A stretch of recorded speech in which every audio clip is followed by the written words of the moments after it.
السلام علیکم ورحمۃ اللہ وبرکاتہ۔ عزیز ناظرین، آج رمضان المبارک کا تیسرا روزہ ہے اور یہ ہماری تیسری سٹنگ ہے۔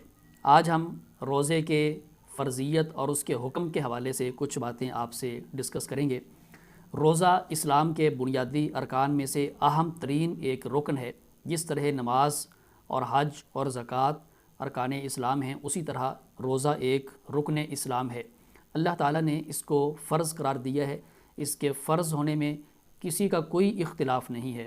اللہ تعالیٰ نے قرآن مجید میں ارشاد فرمایا ہے، یا ایھا الذین آمنوا کتب علیکم الصیام، اے ایمان والو تم پر روزے فرض کیے گئے ہیں۔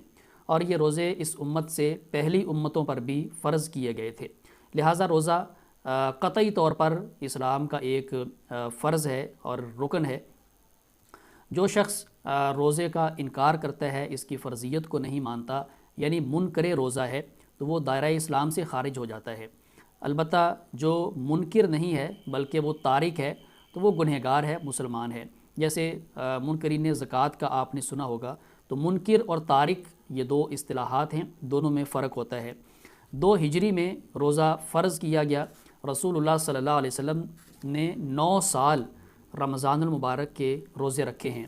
روزوں کی فرضیت کے 2 فیز ہیں، یعنی کہ 2 فیزز میں اس کو فرض قرار دیا گیا۔ شروع میں جو پہلا اس کا مرحلہ تھا، پہلا فیز تھا، وہ یہ تھا کہ ایک آپشن تھا، اختیار تھا کہ آپ چاہیں تو روزہ رکھ لیں، چاہیں تو روزہ چھوڑ دیں اور اس کے بدلے فدیہ ادا کر دیں۔ بعد ازاں اللہ تعالیٰ نے دوسرے مرحلے میں روزے کو بالتعیین، بغیر کسی اختیار کے فرض قرار دے دیا گیا۔ صحیح بخاری کی ایک روایت میں اس کی وضاحت موجود ہے۔ حدیث نمبر 4507 ہے۔ حضرت سلمہ بن اکوع رضی اللہ عنہ بیان کرتے ہیں کہ جب یہ آیت کریمہ اتری، سورہ البقرہ کی آیت نمبر 184، وعلی الذین یطیقونہ فدیۃ طعام مسکین، کہ جو لوگ فدیہ طاقت رکھتے ہیں روزہ رکھنے کی اور وہ روزہ نہیں رکھنا چاہتے تو وہ کیا کریں، فدیہ ادا کر دیں، اور وہ کیا ہے، ایک مسکین کا کھانا۔ بعد میں اللہ تبارک و تعالیٰ نے آیت نمبر 185 اتاری اور یہ حکم ختم کر دیا۔ فرمایا فمن شاہد منکم الشہر فلیصم، کہ تم میں سے جو موجود ہو اس مہینے میں وہ لازماً روزہ رکھے۔ تو یہ 2 مراحل میں روزے کو فرض کیا گیا۔ تو پہلے آسانی تھی، ایک آپشن تھا اور ایک اختیار تھا، بعد میں اس کو ختم کر دیا گیا۔ روزہ اس وقت فرض ہوتا ہے جب رمضان کا مہینہ شروع ہو جائے۔ رمضان شروع ہونے سے پہلے استقبال رمضان کے نام پر، شک کے نام پر، احتیاط کے نام پر روزہ رکھنا جائز نہیں ہے۔ صحیح بخاری کی ایک حدیث ہے، رسول اللہ صلی اللہ علیہ وسلم نے فرمایا، لا یتقدمن احدکم رمضان بصوم یوم او یومین، کہ تم میں سے کوئی 1 یا 2 روزوں سے رمضان کا استقبال نہ کرے۔ شک کی بنیاد پر روزہ رکھنے سے منع کر دیا گیا ہے، استقبال کے نام پر روزہ رکھنے سے منع کر دیا گیا ہے۔ اب یہ مہینہ شروع کیسے ہوتا ہے، اس کے بھی 2 طریقے ہیں۔ ایک تو یہ کہ چاند نظر آ جائے، رؤیت ہلال، کیونکہ اللہ تعالیٰ کا فرمان ہے فمن شاہد منکم الشہر فلیصم۔ اس کی وضاحت رسول اللہ صلی اللہ علیہ وسلم نے فرمائی ہے، یہ صحیح بخاری کی حدیث نمبر 1914 ہے، اذا رأیتم الہلال فصوموا، کہ جب تم چاند دیکھو تو روزہ رکھو۔ اور چاند دیکھنے میں یہ شرط نہیں ہے کہ ہر بندہ چاند دیکھے، بلکہ اگر کوئی قابل اعتبار شخص چاند دیکھ لیتا ہے اور اس کی اطلاع دے دیتا ہے تو اس کی اطلاع پر بھی باقی تمام لوگوں پر روزہ فرض ہو جاتا ہے۔ جو چاند دیکھنے والا ہے اس کے لیے ضروری ہے کہ وہ عاقل ہو، بالغ ہو، مسلمان ہو، قابل اعتبار ہو اور اس کی آئی سائٹ بھی ٹھیک ہو، یعنی کہ وہ دیکھ سکتا ہو۔ جو بچہ ہے اس کی گواہی معتبر نہیں ہے، جو مجنون ہے، پاگل ہے، جس کا ذہنی توازن درست نہیں، اس کی گواہی بھی قابل قبول نہیں ہے۔ اسی طرح کافر کی گواہی بھی قابل قبول نہیں ہے۔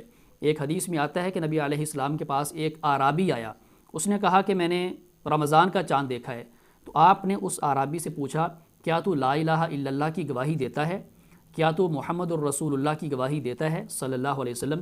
تو آپ نے اس کے مسلمان ہونے کی باقاعدہ پہلے تصدیق کی، اور پھر آپ کو جب پتہ چلا کہ وہ مسلمان ہے تو آپ نے حضرت بلال سے کہا کہ اعلان کر دو کہ کل روزہ ہوگا۔ تو کافر کی گواہی کا اعتبار نہیں ہے، مسلمان ہونا چاہیے۔ اسی طرح جو شخص جھوٹا ہے، جھوٹ بولتا ہے، اس کی گواہی قابل اعتبار نہیں، جس کی آئی سائٹ ویک ہے، دیکھ نہیں سکتا، اس کی گواہی کا اعتبار نہیں ہے۔ اسی طرح رمضان کے حوالے سے ایک خاص بات یہ بھی ہے کہ ایک بندے کی گواہی بھی قابل اعتبار ہے، یعنی ایک بندہ بتا دے وہ قابل اعتبار ہے تو وہ بھی کافی ہے۔ حضرت عبداللہ ابن عمر رضی اللہ عنہما بیان کرتے ہیں، یہ سنن نبی داود کی حدیث نمبر 2342 ہے، وہ کہتے ہیں کہ لوگ چاند دیکھ رہے تھے تو میں نے بھی چاند دیکھا، میں نے اللہ کے رسول کو آ کر بتایا کہ یا رسول اللہ میں نے چاند دیکھا ہے، تو آپ نے روزہ رکھنے کا حکم جاری کر دیا ایک گواہی پر، تو ایک گواہی بھی قابل اعتبار ہے۔ اسی طرح جو بندہ چاند خود دیکھ لے اور اسے یقین ہے کہ میں نے واقعی چاند دیکھا ہے، تو اس پر لازم ہے کہ وہ جو حاکم وقت ہے یا جو رؤیت ہلال کمیٹی ہے ان کو اطلاع دے، اس پر یہ لازم ہے۔ خاص طور پہ اگر وہ چاند اس کا ہے شوال کا ہے یا ذوالحجہ کا ہے یا رمضان کا ہے، تو اس پر لازم ہے کہ وہ اس کی اطلاع دے، کیونکہ ان مہینوں کے ساتھ شرعی احکام کو جوڑا گیا ہے، تو لہٰذا اگر کوئی بندہ واقعی چاند دیکھ لیتا ہے تو اس پر لازم ہے کہ وہ حکومت کو اطلاع دے۔ اسی طرح اس میں ایک اہم بات یہ بھی ہے کہ جب حکومت اعلان کر دے ریڈیو کے ذریعے، ٹیلی ویژن کے ذریعے یا کسی بھی ذریعے وہ اعلان کر دے، تو پھر حکومت کے اعلان پر عمل کرنا بھی ضروری ہوتا ہے۔ تو حکومت کی طرف سے جو اعلان ہوتا ہے وہ بھی ایک شرعی حجت ہے، اس پر عمل کرنا واجب ہوتا ہے۔ اب دیکھیے ابھی میں نے آپ کو حدیث سنائی ہے کہ نبی کریم صلی اللہ علیہ وسلم کو حضرت عبداللہ ابن عمر نے آ کر اطلاع دی کہ میں نے چاند دیکھا ہے، تو نبی علیہ السلام کیا ہیں؟ حاکم وقت ہیں، آپ حکومت ہیں، گورنمنٹ ہیں، تو آپ نے اس اطلاع پر کیا کر دیا؟ اعلان کروا دیا کہ کل روزہ ہوگا، یا وہ اعرابی نے آ کر اطلاع دی، آپ نے اس اطلاع پر حضرت بلال سے کہا کہ اعلان کر دو، تو نبی علیہ السلام نے اعلان کروا دیا، تو آپ کے اعلان پر اب تمام لوگوں کے لیے لازم ہے کہ وہ روزہ رکھیں۔ تو اس لیے حکومت کا جو اعلان ہوتا ہے اس کی بھی اہمیت ہے، اس کو نظر انداز نہیں کیا جا سکتا۔ تو یہ پہلا طریقہ تھا کہ مہینہ شروع کیسے ہوتا ہے، اس کا پتہ کیسے چلے گا۔ تو پہلی بات کیا ہے کہ چاند نظر آ جائے تو مہینہ شروع ہو جائے گا۔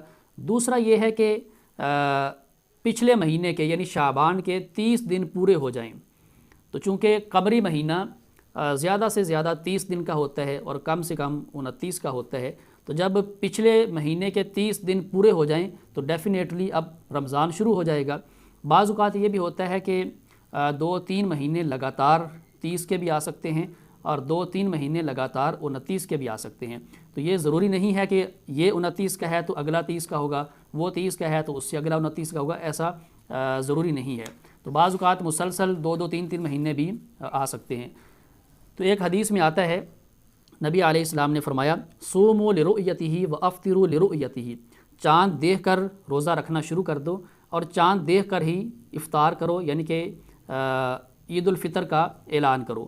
فَإِن غُمِّ عَلَيْكُمُ الشَّهْرَ فَعُدُّوا 30، اگر بادر ہیں، موسم صاف نہیں ہے، چاند نظر نہیں آیا ہے، تو پھر کیا کرنا ہے؟ پچھلے مہینے کے 30 دن پورے کر لینے ہیں۔ تو یہ 2 طریقے ہیں مہینہ شروع ہونے کے، اور دونوں کی میں نے آپ کے سامنے وضاحت کر دی ہے، اور میں نے کوشش کی ہے کہ جو مختصر اہم مسائل ہیں وہ بھی آپ کے سامنے آ جائیں۔ اللہ تعالیٰ مجھے آپ کو سمجھ کر عمل کی توفیق دے۔ والسلام علیکم ورحمۃ اللہ وبرکاتہ۔